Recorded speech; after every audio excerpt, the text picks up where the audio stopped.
राधा वल्लभ लाल जी महाराज की। आजकल वृंदावन में एक विषय बहुत जोरों से उठ रहा है। परम रसिक संत बाबा श्री प्रेमानंद जी महाराज।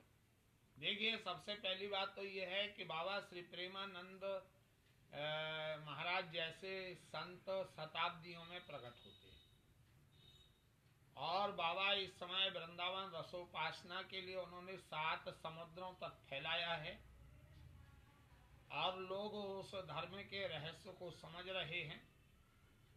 लेकिन बीच में ये क्या हुआ है, जो तरह तरह की टिप्पणियां आ रही हैं, बाबा श्री, मुझे नहीं लगता है कि बाबा श्री प्रेमानंद जी महाराज 2 बजे से और शोरगुल करने के लिए कोई आज्ञा देते हो, क्योंकि अन्य ब्रजवासी भी हैं, बड़े बड़े संत यहाँ निवास करते हैं, और यहाँ की उपासना में तो श्री जी की स्वसुख की भावना है। रात्रि को श्री जी शयन करती हैं, तो ये ढोल बजाना, नगाड़े बजाना, शोरगुल करना, ये सब अन्य जो साधक हैं उनके लिए इससे परेशानी होती है। इसलिए NRI या श्री कृष्ण शरणम वालों ने जो आवाज उठाई है वह उनकी अपनी उचित ही है, क्योंकि सभी के ग्रस्त लोग हैं, कोई देर में आता है, बच्चे हैं, कोई अस्वस्थ है, और उस समय वहां बहुत ज्यादा झमेला लगता है। और वृंदावन की जो उपासना है, चलो भीड़ते न्यारे खेले, तो इसमें बाबा का कहीं किसी प्रकार का ऐसा कोई भाव नहीं है कि दूसरे के लिए कष्ट पहुंचे। बाबा ने तो जो किया है वो अच्छे के लिए ही किया है, और मैं अनुभव कर रहा हूं, जो राधा नाम का प्रचार प्रसार बाबा के द्वारा हुआ है, ऐसा कार्य तो शताब्दियों से नहीं हुआ। इसलिए मैं बाबा की को नमन करता हूं, भूरी भूरी प्रशंसा करता हूं। लेकिन बाबा का नाम लेकर के जो इस समय सभी के श्रद्धा के मुख्य केंद्र बने हुए हैं और सनातन की बात कर रहे हैं, वो धीरेन्द्र शास्त्री,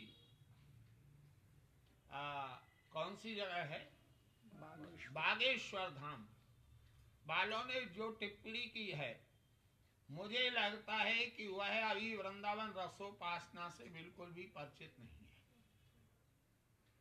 और इसलिए वो ऐसा कह रहे हैं। जो ये कह सकता हो कि जिन ब्रजवासियों को राधा नाम नहीं सुहाता है वो दैत्य है। अरे भैया, यहाँ तो ब्रह्मा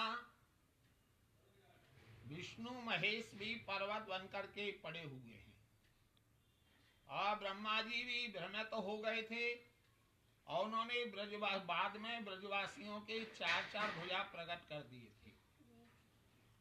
तो जो साक्षात नारायण स्वरूप में दर्शन दिए थे, अहो भाग्यम अहो भाग्यम नंद गोपा ब्रजा कसाम यनमत्रम परमानंदम पूर्ण ब्रह्म सनातनम।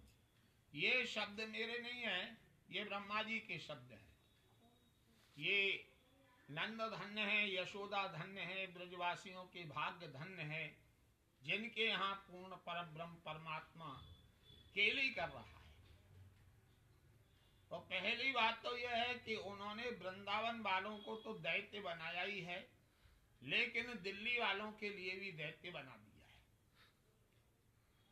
कभी कभार वृंदावन आना, यहाँ के कुछ विशिष्ट लोगों से परिचित हो जाना, संपर्क बढ़ जाना, केवल इससे वृंदावन को नहीं जाना जा सकता है। और मैं श्री धीरेन्द्र शास्त्री जी से कहूंगा, अपनी वाणी के ऊपर लगाम लगाएं। वो ब्रजवासियों से कह रहे हैं कि दैत्य हैं, राधा नाम की महिमा नहीं जानते हैं। अरे वृंदावन वाले नहीं जानते हैं तो तुम जानते हो क्या? आप केवल जंत्र मंत्र टोटका टमना के द्वारा जो कार्य करते रहो, अच्छी बात है। श्री हनुमान जी महाराज के चरणों में जीवों को पहुंचा देते, उनका कल्याण होता है। लेकिन ब्रजवासियों के लिए ये हिदायत देना कि वो वृंदावन छोड़ के दिल्ली बस जाए, यह उनके किसी प्रकार से भी हित में नहीं है। और यदि उन्होंने वृंदावन आकर के क्षमा नहीं मांगी ब्रजवासियों से, तो इसके परिणाम वो होंगे जो वो कल्पना भी नहीं कर सकते। यहाँ आना, यहाँ रुकना, कुछ विशिष्ट लोगों से परिचय कर लेना, केवल इतने से वृंदावन की महिमा को नहीं समझा जा सकता है। वृंदावन की लीला मत समझो गुण को चीला, या पे ऋषि मुनि बलिहार जपे जा राधे राधे। और ये जो कह रहे हैं कि राधे के बिना आधे आदि, तो राधा नाम को समझना बड़ा कठिन है। राधा रसोधान जी में हित हरिवंश चंद्र महाप्रभु जी कहते हैं, विद्या परा द्वयक्षरा। हमारे बाबा जी महाराज ने तो विवेक से उस बात को समझा भी, और यदि उनके संज्ञान में नहीं था कि हमारे अनुयायी ढोल आदि बजाते हैं, तो उनके लिए उन्होंने स्वीकार भी किया है। और वो कह रहे हैं ठीक है, उनके दर्शन करना, उनकी प्रभात फेरी सुनना कौन नहीं चाहेगा, सभी चाहते हैं। और बाबा इसी प्रकार से परिक्रमा लगाते रहेंगे। लेकिन बस ये उनके जो बड़े बड़े ढोल आदि बजते हैं, उन पर मुझे विश्वास है कि वो रोक लगाएंगे, जिससे अन्य साधकों को भजन करने में सुविधा हो। खैर, हरिवंश महाप्रभु जी के मार्ग में तो श्री जी रात्रि को वैसे भी शयन करती हैं, तो उस समय ये शोरगुल से श्री जी को ही परेशानी होती है। मुझे अच्छी तरह से याद है, पहले राधा वल्लभ जी के मंदिर में, बिहारी जी में, राधा रमन जी में राजभोग हो जाया करता था, तो उसके बाद कोई जोर से आवाज भी नहीं लगा सकता था।